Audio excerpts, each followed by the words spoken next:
Dahl is known to generations of children as the man that brought them magical stories like Charlie and the Chocolate Factory, Danny the Champion of the World, and James and the Giant Peach. Many people remember his stories from their childhood. I've got a few favourites. There's Matilda, the Witches, James and the Giant Peach. They're so fantastic and different. It's like going into another world. I used to read a lot of Roald Dahl when I was little, and I had a lot of Roald Dahl read to me by my parents. He's very funny, he's a very witty author.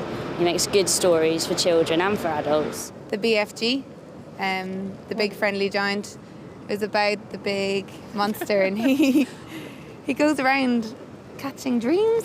I can't even remember. I think my dog ate that book. I've taught Roald Dahl to children. I read 4 or 5 of his books, and the ones that I taught were Danny, Champion of the World, which I think is probably my favourite of all his books. But they're great children's books. Children love them, and it's great to be able to teach them to children who want to learn, who want to know. And he's a great man. I love his books. I think they're great. He invented his own words, and he wrote about fantastic places and people. By the end of the 20th century, people had bought over 35 million copies of his books.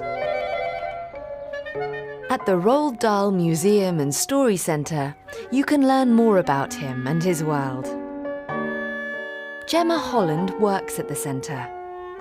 She explains why Dahl's stories are still popular today. I think that the children still find the same things funny as they found funny 50 years ago. And I think that Roald Dahl had a really amazing way of being able to reach the children, but also be able to reach the adults that were reading with the children. So the humour isn't just for the child, but it's also for the parents or the adult reading with that child.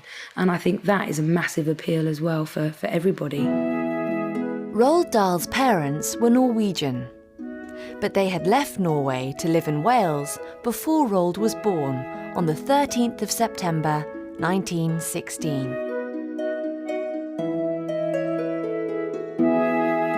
Dahl wrote about his childhood in his autobiography, Boy. He told many stories about being naughty at school. When he was only 9 years old, Roald's mother sent him to boarding school a long way from home. He was terribly homesick, and he wrote her letters nearly every day. Although he was lonely and unhappy, his letters were always cheerful and full of stories. And school wasn't all bad. A chocolate company sometimes sent new sweets for students to test. This gave Roald a lifelong love of chocolate and became the inspiration for Charlie and the Chocolate Factory. Roald Dahl absolutely loved chocolate, and whenever he ate them, instead of just throwing the wrappers away, he actually kept them, and he would scrunch them all together to make a silver ball, and he actually kept that ball as a little souvenir on his desk next to him when he wrote.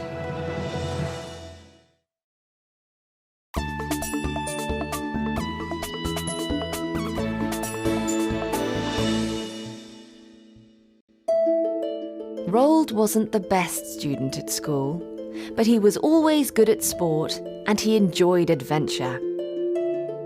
He didn't go to university after he finished school. Instead, he started working for an oil company. They sent him to Africa. Then World War II broke out, and Roald Dahl saw this as another part of an adventure. So he actually joined the Royal Air Force, and he became and learnt to fly a plane. And he actually flew a variety of different planes, Tiger Moths, Hurricanes, Gladiators. And unfortunately, Roald Dahl was actually involved in quite a serious accident when he crashed his plane in the desert. And he was very badly injured. And all of that adventure actually led to his first ever published piece of writing, and it was called Shot Down Over Libya. By this time, Dahl already knew how to tell a great story. He wrote a dramatic report about his accident while he was recovering in the United States. He described how the Germans had shot him down, but really, he had crashed because he had run out of fuel. Dahl had moved to the United States in 1942. He was working as a TV presenter when he met his wife, Patricia Neal. She was a film star. They married in 1953 and moved back to England. The couple lived in the small town of Great Missenden, and they had 5 children. By the 1960s, he had become a very successful short story writer. At this time, most of his stories were for adults. Then the first story that he wrote for children was called The Gremlins, and it was all about little creatures that got inside the engines of planes and caused them to crash and break down. And it was after that story and after the success of that story that he started writing stories for children, including those famous ones such as James and the Giant Peach, and then obviously Charlie and the Chocolate Factory.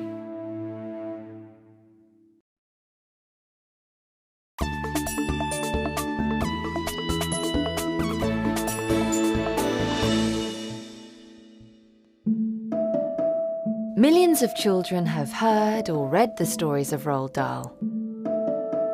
But at the Roald Dahl Story Centre, they encourage young people to write their own stories. Gemma explains. I think storytelling is important because it helps to make life more interesting. Around the museum, there are lots of things to inspire young writers.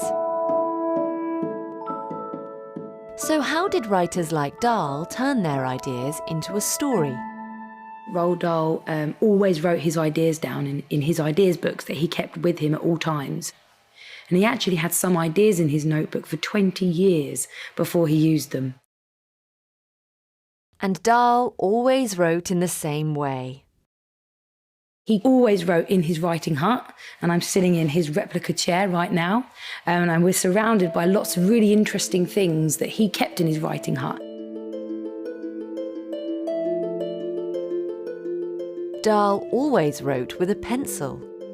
So he would sharpen 6 of them, and then he would sit down to write on his special yellow paper. Everything he did, he wrote by hand. He would write for 2 hours every morning, and then he would stop for lunch, and then he would write for 2 hours every afternoon as well.